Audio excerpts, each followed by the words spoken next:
बीज मंत्र का जो जाप है उसका नाम है बीज। आप बीज को, किसी भी बीज को धरती पे ऐसे ही डाल दीजिए, वो नहीं उगेगा। उसे मिट्टी में दबाना पड़ेगा, सींचना पड़ेगा, अंकुरित होगा, उसकी रक्षा करनी पड़ेगी, तब जाकर वो वृक्ष बनता है। दीक्षा एक शक्तिपात है, एक शक्ति का पुंज आपके भीतर प्रवेश करता है और आपको दिया जाता है एक बीज जो मंत्र के रूप में होता है। उसे भीतर छिपाना है और जितना अधिक से अधिक हम जाप करते जाएंगे भाव के साथ, धीरे धीरे उसका अंकुरण होगा। फिर एक दिन वही बीज मंत्र एक विशाल वृक्ष बन जाएगा। और केवल बीज मंत्र की बात नहीं, भगवान का कोई भी नाम। एक प्रश्न मैं आप सबसे करता हूं, विचार करिएगा उस पर। ऐसा संसार में कौन है जो ईश्वर की कृपा, ईश्वर का प्रेम चाहता हो? सभी होंगे। लेकिन यदि मैं दूसरा प्रश्न करूं कि ईश्वर की कृपा और प्रेम तो मिलेगा लेकिन धन नहीं मिलेगा, कितने लोग होंगे जो चाहेंगे कि ईश्वर का प्रेम मिले?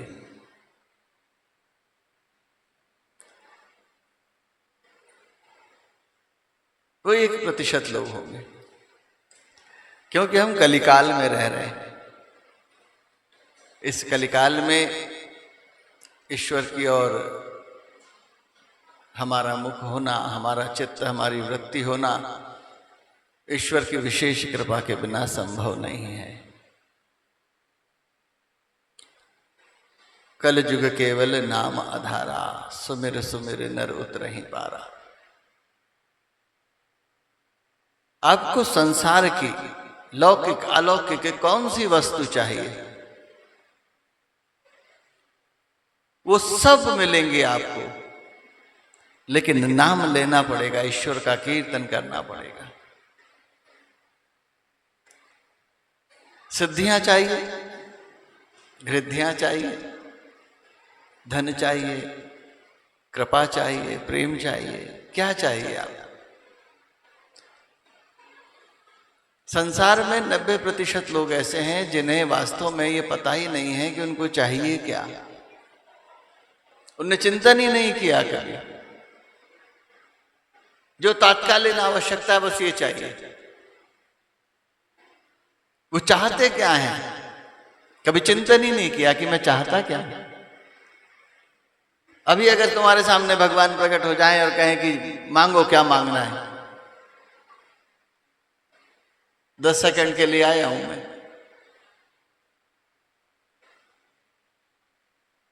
90% खाली जाएंगे, क्योंकि पता ही नहीं है मांगना क्या है। तो चिंतन तो करो। मनुष्य किसे कहते हैं बताएं? 2 हाथ 2 पांव वाले को केवल मनुष्य नहीं कहते। जो मननशील है वो मनुष्य है, जो सोचता है, विचारता है, विवेक का उपयोग करता है, वो मनुष्य है। हम सोचते ही नहीं। अरे दूसरों की तो छोड़ो, हम अपने लिए ही नहीं सोचते।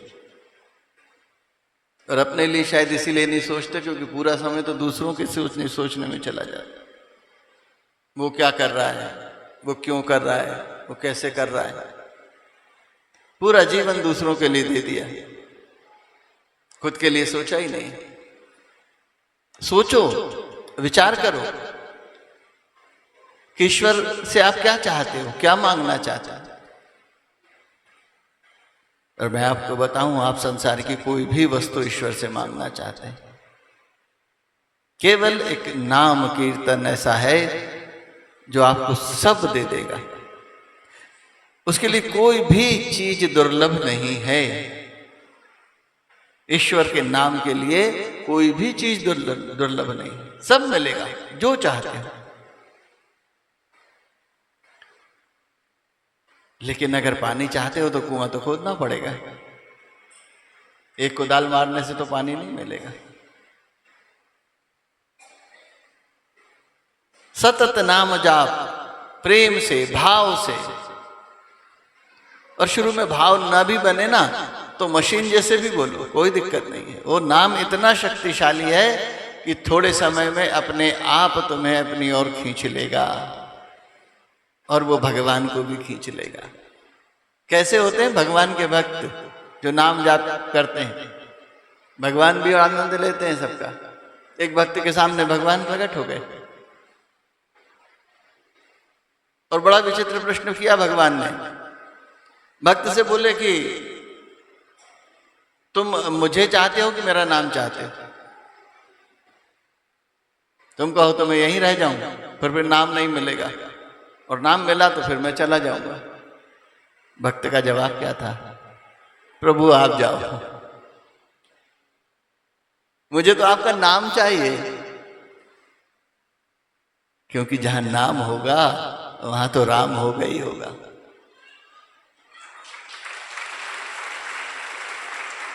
हमेशा मननशील रहो, चिंतन करो, विचार करो तुम चाहते क्या हो, और जो चाहते हो उसका परिणाम क्या होगा ये भी विचार करो।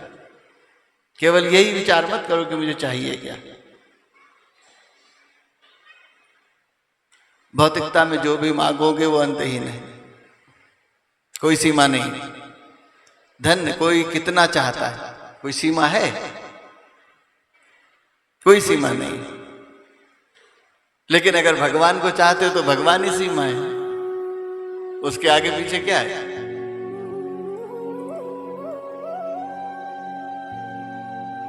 नाम कीर्तन होना ही चाहिए और प्रेम से होना चाहिए, पूरे भाव से करना चाहिए। बड़ी अद्भुत शक्ति है नाम कीर्तन की। वृंदावन में पुरानी बात है, एक मस्तराम बाबा, मस्तराम क्यों कहते थे उनको? कि वो कोई चिन्ह धारण नहीं करते थे कि रामानंद तिलक लगाया है, कंठी पहनी ना, लेकिन कीर्तन करते थे, गाय चराते थे, कीर्तन करते जाते थे। और केवल कीर्तन से उनको जो रिद्धियां सिद्धियां, ईश्वर की कृपा और जो प्रेम प्राप्त हुआ, उसके मैं एक दो आपको उदाहरण देता हूं। केवल इसलिए कि नाम कीर्तन का प्रभाव क्या है, कितना शक्तिशाली है वो। आप अनुष्ठान करो, सिद्धियों की प्राप्ति के लिए प्रयास करो। कितने नियम हैं, कितने निषेध हैं, कितनी रोक है, और इतना सब करने के बाद भी आपको वो मिल जाए कोई गारंटी नहीं है। एक गलती हुई सब धुल गया, उल्टा भी हो जाता है। इसलिए नाम कीर्तन प्रेम से कीर्तन करो। कोई नियम नहीं है, कीर्तन का कोई नियम ही नहीं है। कोई आसन नहीं, कोई शुद्धि नहीं, कोई अवस्था नहीं। जब जहां जैसे एक व्यक्ति शौच में बैठा था और राम राम राम राम राम राम राम राम, हनुमान जी उधर से निकले और देखा तो इतना क्रोध आया कि एक घूसा मारा। अब आप सोचो, हनुमान जी के घूसे से रावण नहीं बचे तो उसका क्या होना था। लेकिन हनुमान जी को आश्चर्य हुआ कि घूसा खा के भी वो आराम से राम राम कर रहा था। जैसे ही दरबार पहुंचे राम भगवान के सामने तो देखा कि भगवान का मुंह सूजा हुआ है। अरे जय जय, ये क्या हुआ? बोले किसी ने घूसा मार दिया। बोले आपको कौन मार सकता है? बोले नहीं, मारा तो किसी और को था, लेकिन वो मेरा नाम जप रहा था तो आया मेरे पास। विचार करो आप, क्या अवस्था है राम नाम जपने के लिए। पूरी छूट दी है ईश्वर ने। कीर्तन में कोई नियम नहीं, कोई साधन नहीं, कुछ नहीं, आप तो बस नाम नाम जप। तो जो मस्त राम बाबा थे वो मस्ती में ही रहते थे, गाय चराते थे। एक दिन बैठे हुए थे, सर्दी के दिन, वृंदावन में तो वैसे भी बहुत ठंड पड़ती, तो देखा कि थोड़ी देर में बाबा जो है पसीने पसीने हो गए बैठे बैठे। तो एक ठाकुर साहब बैठे थे, एक पंडित जी बैठे थे। तो पंडित जी ने कहा कि बाबा ये क्या हो गया आपको, इतना पसीना क्यों आ रहा है? अरे बोले कुछ नहीं, कुछ नहीं। बोले नहीं, कोई तबीयत खराब है, इतना पसीना? अरे बोले वो 4 कोस पे एक ब्रजवासी की बैलगाड़ी फंस गई थी कीचड़ में, तो बैलों को बहुत जोर लगाना पड़ता, मर जाते बेचारे, तो धक्का दे के आया हूं इसलिए। अब दोनों हंसने लगे, ठाकुर जी भी और पंडित जी भी। बोले बाबा यही इतनी लंबी लंबी फेंक रहे, हमारे सामने ही बैठे, यहाँ से हिले भी नहीं। अरे बोले नहीं भैया, झूठ काय को बोलूंगा। अब ठाकुर जी को कुछ लगा तो उन्होंने अपना घोड़ा खोला और जहां बाबा ने बताया पहुंच गए। तो सही में एक बैलगाड़ी आगे जा रही थी। उनने रोका, बोले कि भाई तुम्हारी बैलगाड़ी अभी कहीं फंस गई थी? अरे बोले ठाकुर साहब वो तो मस्तराम बाबा नहीं आते तो मेरे बैल तो मर ही जाते। अब आप विचार करो, ये केवल नाम के वही मस्तराम बाबा अपनी मस्ती में जा रहे थे,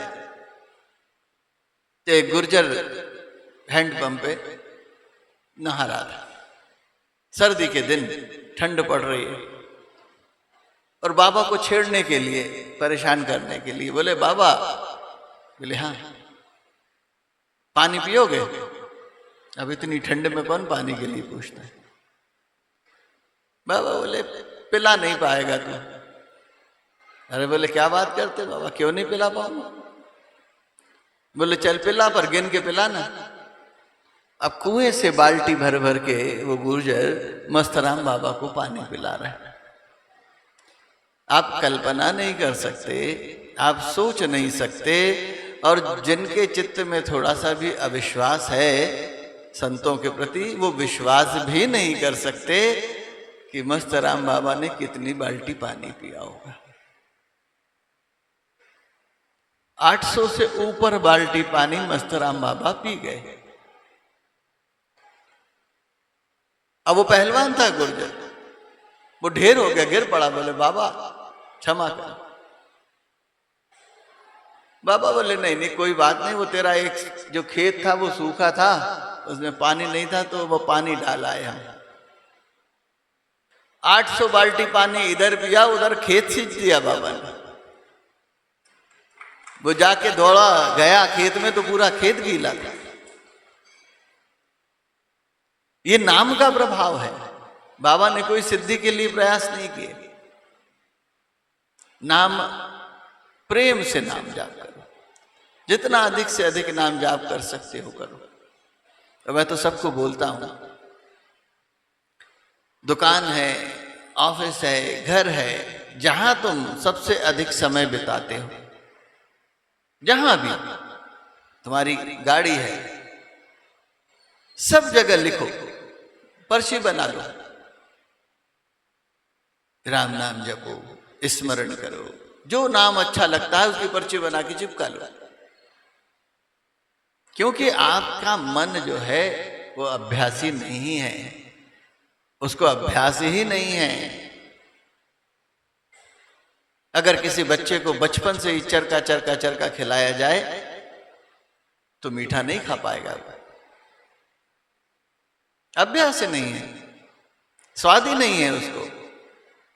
हम सब माया में ऐसे लिपटे हुए हैं कि बस तत्कालीन लाभ के लिए भगवान को अगरबत्ती दिखाते हैं, मांगते हैं, तो भूल जाते हैं। हमारे मन को भगवान नाम का स्वाद ही नहीं है,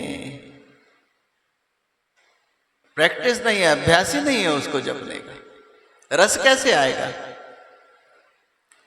तो उसको स्वाद दिलाना पड़ेगा, उसको प्रैक्टिस अभ्यास करानी पड़ेगी। हम सबके लाखों जन्म हो चुके हैं, शरीर वही है, ले शरीर हमारे सब अलग अलग हैं, लेकिन मन वही है। जो शुरू में मन मिला था वही है आज तक हम सबका। इसीलिए तो औंधा है, उल्टा ही चलता है वो।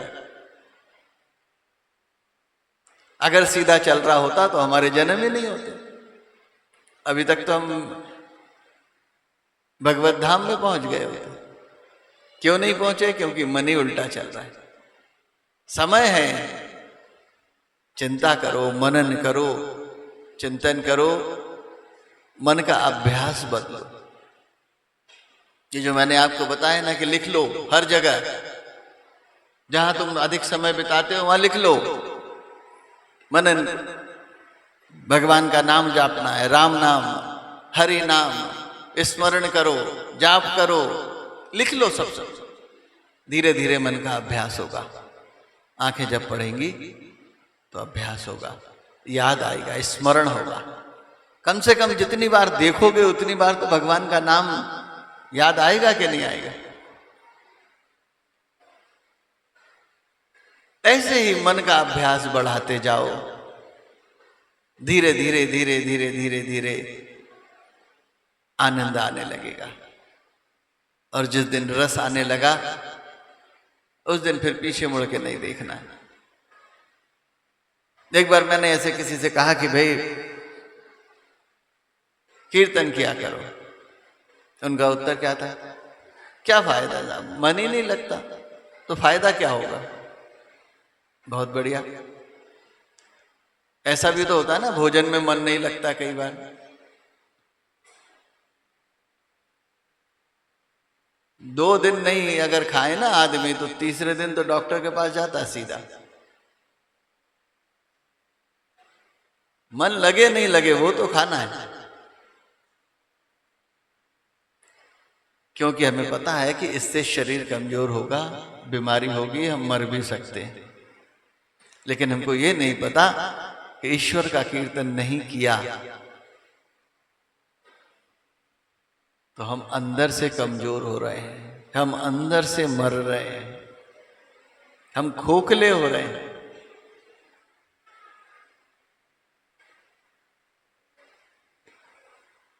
प्रतिदिन विचार करो, आप क्या चाहते हो भगवान से। प्रतिदिन खूब सोचो कि हम चाहते क्या हैं भगवान से, और जो चाहते हैं फिर उस पर भी विचार करो कि क्या जो मैं चाहता हूं वो सही है। क्या ये जीवन भर के लिए है? क्या ये इस लोक के लिए है या परलोक के लिए है? कोई दूसरा बताएगा उससे आपका कोई लाभ नहीं है। जब तक आप स्वयं विचार नहीं करोगे जब तक कोई लाभ नहीं होगा। क्योंकि ये आपका निर्णय है, ये आपका कर्म है, आपको ही करना है और उसका फल भी आपको ही मिलना है। तो प्रतिदिन चिंतन करो, मैं ईश्वर से क्या चाहता हूं। प्रतिदिन कीर्तन करो, मन लगे ना लगे कीर्तन करो, ताली बजा के करो, नाच सकते हो तो नाचो। आपने देखा होगा हमारे बहुत से संत हैं जो नृत्य करके कीर्तन और नाम जाप करते हैं। आपको पता है इसका क्या लाभ है? हमें लगता है वो मस्ती में नाचने लगे, वो तो सत्य है, लेकिन नृत्य का कीर्तन के साथ क्या लाभ है? आप सब ने कहीं ना कहीं नृत्य किया। आप उस अवस्था को याद करो जब आप नृत्य कर रहे हो। क्या एक भी विचार उस समय मन में था? जब हम मस्ती में नृत्य करते हैं तो एक भी विचार हमारे मन मस्तिष्क में नहीं होता। और यह अवस्था तब आती है जब हमारा ध्यान लगने लगता है। जब किसी का ध्यान लगने लगता है तब कुछ सेकंड के लिए ऐसी परिस्थिति आती है कि वो विचारहीन होता है, विचार शून्य होता है, वो भी कई महीनों वर्षों के बाद। और नृत्य आपको तत्काल विचारहीन, विचार शून्य बनाता है। और ऐसे समय में जब आप नृत्य करते हुए भगवान का नाम जपते हैं तो आपकी एकाग्रता अपने चरम पे होती है, वो आनंद चरम पे होता है। यदि एकांत में हो तो नृत्य करो, नृत्य के साथ भजन कीर्तन नाम जाप करो। माया तो नचाती है, खूब नाचते हैं हम, सड़कों पे भी नाच लेते हैं, बस भगवान के नाम में इतनी दिक्कत होती है नाचने में।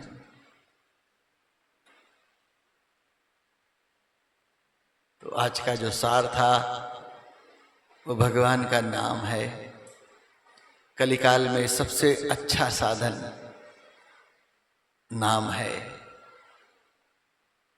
भगवान राम से श्री हनुमान जी ने कहा, प्रभु अब आपकी लीला के अनुसार कलिकाल कराल कलिकाल आने वाला है, जहां मनुष्य के पास धैर्य नहीं होगा, आयु भी थोड़ी होगी, वो कैसे आपको पाएगा। तब भगवान राम ने एक विजय मंत्र दिया और कहा कि जो भी प्रेम पूर्वक प्रतिदिन कीर्तन करेगा, ये नाम जाप करेगा, उसे कलिकाल छू नहीं पाएगा।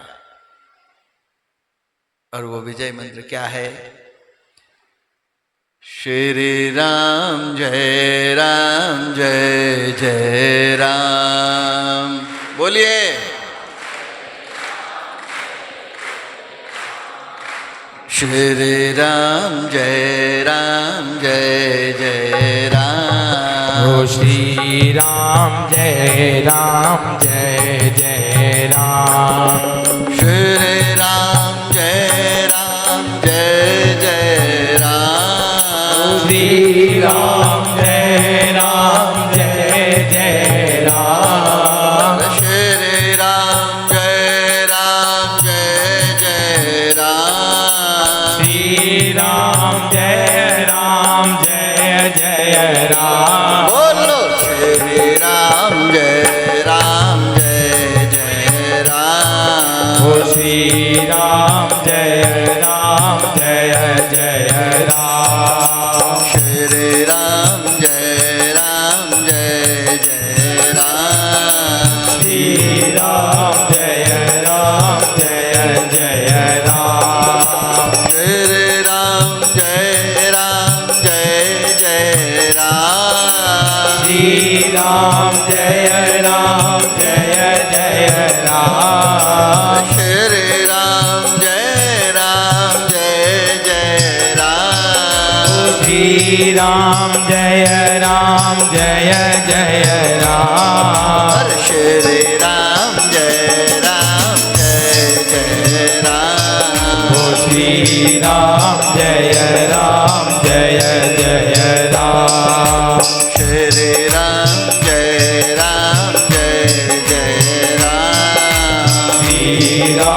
जय जय राम। श्री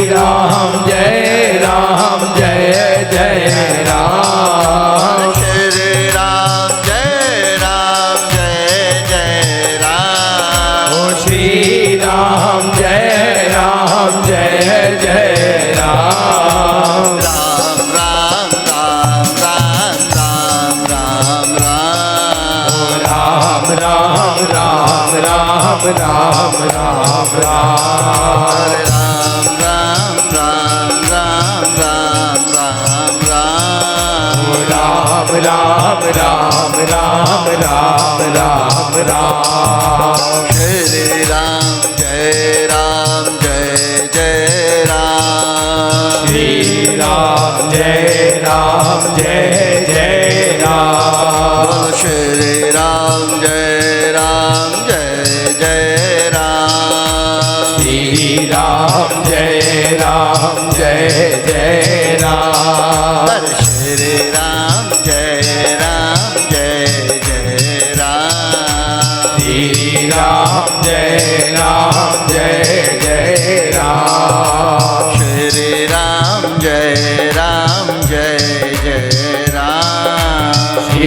राम जय राम जय जय राम। राम।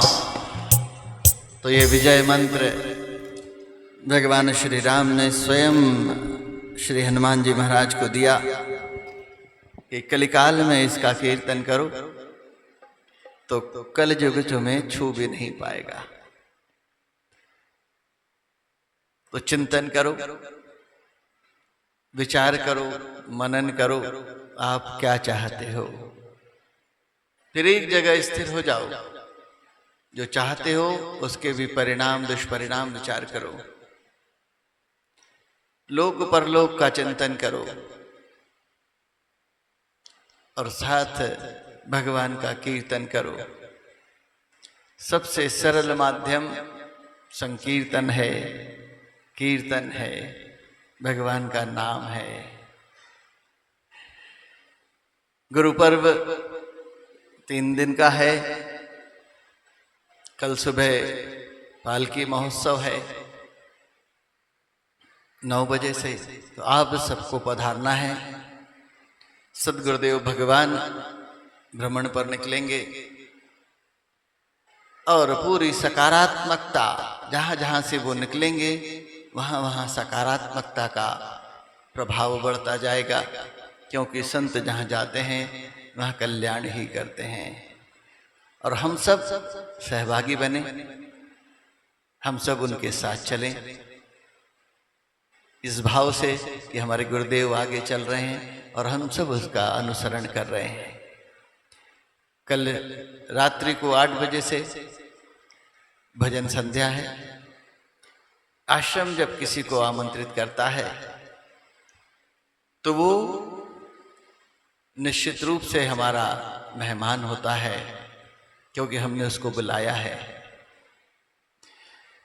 और जो भी कलाकार होता है वो धन से अधिक श्रोता चाहता है।